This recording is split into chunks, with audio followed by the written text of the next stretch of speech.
In front of me is Realme P1 and today I would like to show you how you can turn on and use Keypad Clipboard.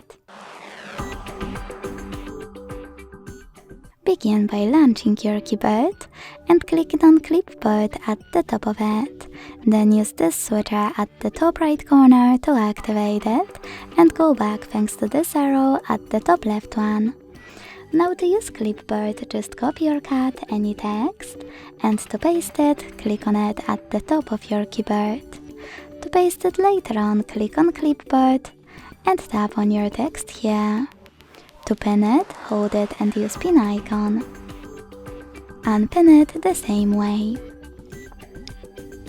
To delete it, hold it and choose delete option, and to disable Clipboard completely, use the same switcher as before. Thanks so much for watching. If you enjoyed this video, leave a like, comment and subscribe. Bye!